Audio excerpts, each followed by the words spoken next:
नमस्कार दोस्तों, जय माता दी। दोस्तों, देव उठानी एकादशी के बारे यह एक चीज खा लेने मात्र से ही आपके जीवन की सारी गरीबी खत्म हो जाएगी। माता लक्ष्मी दौड़ी आएगी आपके घर। तो दोस्तों चलिए जानते हैं वह कौन सी चीज है। उससे पहले हमारे चैनल को सब्सक्राइब करें और कमेंट बॉक्स में जय माता लक्ष्मी जरूर लिखें। तो दोस्तों, देव उठनी एकादशी, जिसे प्रबोधिनी एकादशी या देवउठान एकादशी भी कहा जाता है, हिंदू धर्म में अत्यंत शुभ और पवित्र पर्व माना गया है। यह कार्तिक शुक्ल पक्ष की एकादशी तिथि को आती है। इस दिन भगवान विष्णु 4 महीने के योग निद्रा से जागते हैं और इसी के साथ विवाह, मांगलिक और शुभ कार्यों का आरंभ होता है।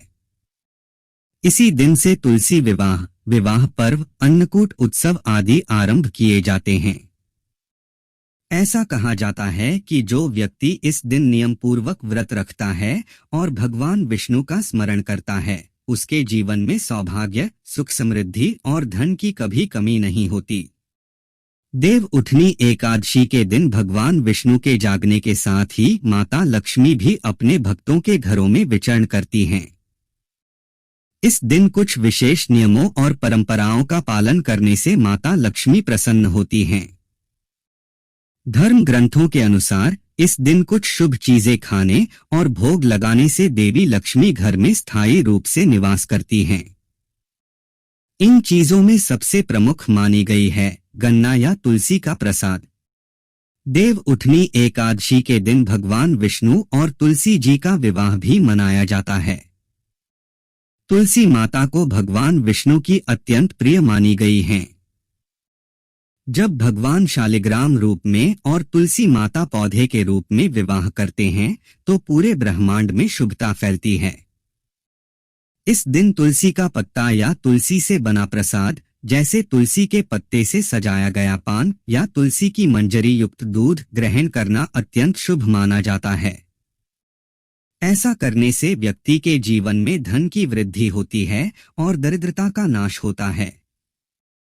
तुलसी माता का सेवन इस दिन न केवल धार्मिक दृष्टि से बल्कि आयुर्वेदिक दृष्टि से भी लाभकारी है। तुलसी शरीर से नकारात्मकता और रोगों को दूर करती है। जब इसे देव उठनी एकादशी के दिन श्रद्धा से ग्रहण किया जाता है तो यह देवी लक्ष्मी को अत्यंत प्रिय लगता है, क्योंकि तुलसी माता स्वयं लक्ष्मी का ही रूप हैं। देव उठनी एकादशी के दिन गन्ना खाने की परंपरा बहुत पुरानी है। गन्ना भगवान विष्णु को अर्पित करने योग्य फल माना गया है। धार्मिक मान्यता के अनुसार इस दिन भगवान विष्णु को गन्ना चढ़ाकर उसके बाद थोड़ा सा स्वयं ग्रहण करना चाहिए। ऐसा करने से घर में सुख, शांति और समृद्धि आती है। गन्ना धरती की मिठास और परिश्रम का प्रतीक है। जब भक्त इसे ग्रहण करते हैं तो यह संदेश देता है कि परिश्रम और श्रद्धा से जीवन में मिठास अवश्य आती है। एक कथा के अनुसार एक गरीब किसान ने देव उठनी एकादशी के दिन भगवान विष्णु को गन्ना का भोग लगाया था। उसकी सच्ची श्रद्धा से प्रसन्न होकर भगवान विष्णु ने उसे असीम धन धान्य से संपन्न कर दिया।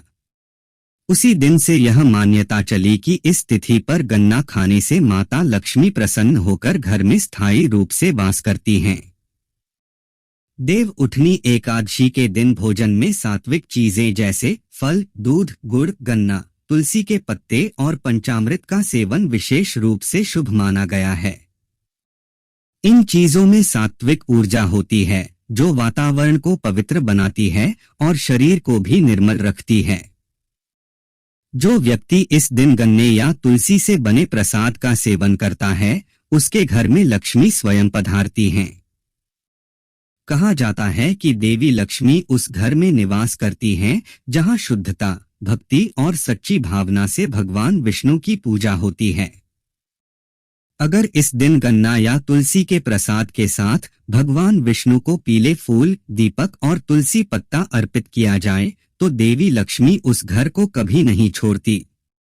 देव उठनी एकादशी के दिन ये एक चीज लगा लेते ही उनके घर में जमकर धन बरसता है, सुख समृद्धि आती है, हर मनोकामना इच्छा पूर्ण हो जाती है। भक्तों, हर साल कार्तिक मास के शुक्ल पक्ष की दशमी तिथि के अगले दिन देव उठनी एकादशी मनाई जाती है और इस साल 2 नवंबर 2025 को देव उठनी एकादशी का व्रत रखा जाएगा। हर साल कार्तिक मास के शुक्ल पक्ष की दशमी तिथि के अगले दिन देव उठनी एकादशी मनाई जाती है। इस साल 2 नवंबर 2025 को देव उठनी एकादशी का व्रत रखा जाएगा और इस दिन हर्षण योग और साथ ही सर्वार्थ सिद्ध योग के संयोग बन रहे हैं। इस योग में विष्णु जी की पूजा करने से साधक को मनोवांछित फलों की प्राप्ति होती है। इस दौरान मां लक्ष्मी का पूजन करने से बहुत ही लाभ प्राप्त होता है। दोनों की साथ में अगर पूजा की जाए तो वैवाहिक जीवन में सुख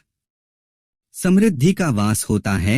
हिंदू धर्म में देव उठनी एकादशी को बेहद ही खास माना जाता है क्योंकि इस दिन भगवान विष्णु 4 माह के लंबे योग निद्रा से जागते हैं। भगवान विष्णु के योग निद्रा से जागने के बाद एक बार फिर से शादी, विवाह, सगाई, मुंडन जैसे मांगलिक कार्य शुरू हो जाते हैं। इसे देवोत्थान और देव प्रबोधिनी एकादशी भी कहा जाता है। इस दिन भगवान विष्णु की पूजा पूरे विधि विधान से करनी चाहिए। तो ऐसे में सबसे पहले देव उठनी एकादशी की पूजा विधि के बारे में जान लेते हैं। देव उठनी एकादशी तिथि साल 2025 में कार्तिक मास में आने वाली शुक्ल पक्ष की एकादशी तिथि की शुरुआत 1 नवंबर को शाम 6:04 से होगी और इस तिथि का समापन अगले दिन 2 नवंबर को दोपहर 4:40 पर होगा। देवोत्थान एकादशी के नियम: देव उठने एकादशी पर केवल निर्जल या फिर जलीय पदार्थों पर ही उपवास रखना चाहिए। अगर कोई रोगी, वृद्ध, बालक या वयस्क व्यक्ति या कोई गर्भवती महिला है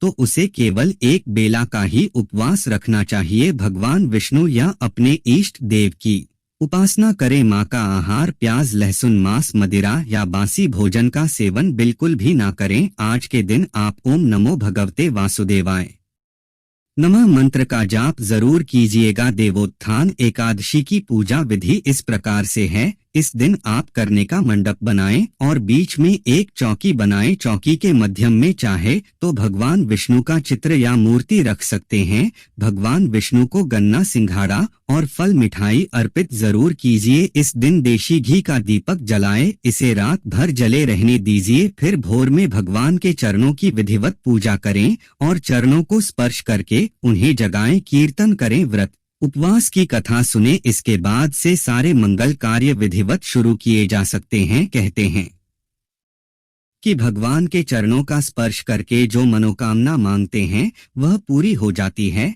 देव उठनी एकादशी के बाद तुलसी विवाह: भगवान विष्णु के योग निद्रा से जागने के बाद उनके शालिग्राम स्वरूप का तुलसी से विवाह कराया जाता है। भगवान विष्णु को तुलसी सर्वाधिक प्रिय है। इस दिन मात्र तुलसी दल अर्पित करने से भगवान को प्रसन्न किया जा सकता है। इसके पीछे प्रकृति के संरक्षण और वैवाहिक सुख की भावना होती है।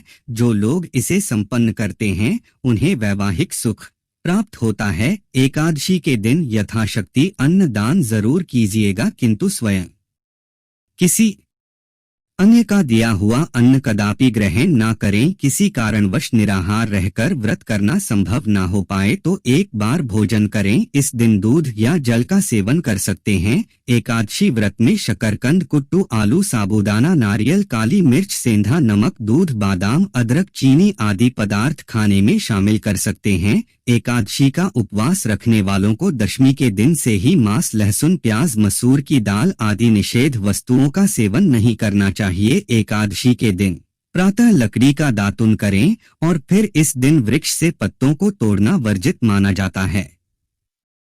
एकादशी गरस के दिन व्रतधारी व्यक्ति को गाजर, शलगम, गोभी, पालक इत्यादि का सेवन नहीं करना चाहिए। एकादशी पर श्री हरि विष्णु की पूजा से मीठा पान चढ़ाया जाता है, लेकिन इस दिन पान खाना वर्जित माना जाता है। प्रत्येक वस्तु में प्रभु का भोग लगाकर और उसमें तुलसी दल छोड़कर ही ग्रहण करना चाहिए। देव उठने एकादशी के दिन क्या करें क्या ना करें। देव उठने एकादशी के दिन भगवान विष्णु को निद्रा से जगाया जाता है और इसी के साथ सारे शुभ कार्य प्रारंभ हो जाते हैं। ऐसा कहा जाता है कि देव उठने एकादशी पर दोपहर में नहीं सोना चाहिए।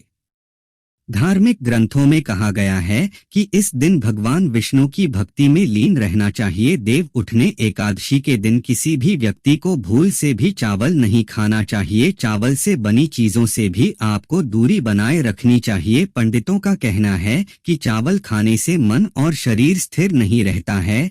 देव उठनी एकादशी के दिन लहसुन प्याज का सेवन से भी बचना चाहिए, क्योंकि यह दोनों ही तामसिक भोजन में आते हैं। यदि आपने व्रत नहीं रखा है तो कोशिश करें कि सात्विक भोजन तो कम से कम ग्रहण करें। देव उठनी एकादशी के दिन व्रतधारी को किसी के प्रति द्वेष की भावना नहीं रखनी चाहिए। देव उठने एकादशी के दिन भूल से भी माता तुलसी के पौधे को नहीं छूना चाहिए, क्योंकि इस दिन माता तुलसी और शालिग्राम का विवाह होता है, तो तुलसी को तोड़ना भी नहीं चाहिए। ऐसी भी मान्यता है कि एकादशी के दिन तुलसी पर जल नहीं चढ़ाना चाहिए, क्योंकि तुलसी उपवास रखती हैं और इससे उनका व्रत टूट जाता है। देव उठनी एकादशी के दिन क्या करें? इसके बाद सूर्यदेव को अर्घ देकर एकादशी व्रत का संकल्प ले। जीवन के सुख समृद्धि बनी रहे, इसलिए आप इस दिन भगवान विष्णु को दूध में केसर डालकर का अभिषेक करें और इसी के साथ में देव उठनी एकादशी पर भगवान विष्णु को सफेद रंग का भोग लगाएं। इस दिन खीर या सफेद बेद रंग की कोई भी मिठाई का भोग लगाने से श्री हरि विष्णु प्रसन्न होते हैं। देव उठनी एकादशी वाले दिन आप निर्जला व्रत रखें, लेकिन अगर आप गृहस्थ जीवन में हैं तो फलाहारी उपवास भी रख सकते हैं। इस दिन ब्राह्मणों को दान दक्षिणा देकर उनसे आशीर्वाद प्राप्त करें। इस दिन आप तुलसी के पौधे पर लाल रंग की चुनरी जरूर चढ़ाएं, यह बहुत ही लाभकारी माना जाता है। ज्योतिष शास्त्र के लिहाज से लाल रंग मंगल का प्रतीक माना जाता है और शास्त्रों के अनुसार देव उठनी एकादशी के दिन तुलसी माता को लाल रंग के वस्त्र चढ़ाना चाहिए। इससे आपके घर में सुख समृद्धि और धन संपदा की कभी कोई कमी नहीं होगी और निरंतर प्राप्ति ही होगी। इसलिए लाल रंग का वस्त्र इस दिन तुलसी मैया के ऊपर जरूर चढ़ाना चाहिए। देव उठनी एकादशी के दिन नहाने के पानी में एक चुटकी हल्दी मिलाकर स्नान करें और उसके बाद पीले रंग के वस्त्र हमें धारण करने चाहिए। ऐसा करने से हमारे वैवाहिक जीवन में हमेशा ही प्रेम बना रहता है। धार्मिक ग्रंथों में कहा गया है कि देव उठनी एकादशी के दिन सूर्योदय के बाद स्नान कर व्रत का संकल्प लेना चाहिए। पूजा के बाद तुलसी विवाह का आयोजन किया जाता है। जब पूजा पूर्ण हो जाए तब तुलसी या गन्ना का प्रसाद ग्रहण करना सबसे शुभ माना गया है। रात्रि में भगवान विष्णु और तुलसी की आरती के बाद भी प्रसाद लिया जा सकता है। कहा जाता है कि यदि कोई व्यक्ति देव उठनी एकादशी के दिन केवल एक तुलसी का पत्ता या गन्ने का छोटा टुकड़ा भी श्रद्धा से खा ले तो उसके जीवन में दरिद्रता और अभाव हमेशा के लिए समाप्त हो जाते हैं। लक्ष्मी माता उस घर में बार बार आती हैं जहां यह परंपरा निभाई जाती है। इस दिन तुलसी विवाह में भाग लेना और प्रसाद का सेवन करना 7 जन्मों तक पुण्य देता है। इस दिन लहसुन, प्याज, मांसाहार और मद्यपान जैसी चीजों से पूर्ण रूप से दूर रहना चाहिए। घर को साफ सुथरा रखकर दीपक जलाएं, भगवान विष्णु को तुलसी दल अर्पित करें और माता लक्ष्मी का ध्यान करें। इस दिन झगड़ा, क्रोध या अपवित्र भोजन करने से लक्ष्मी नाराज होती हैं और उस घर में सुख की कमी हो जाती है।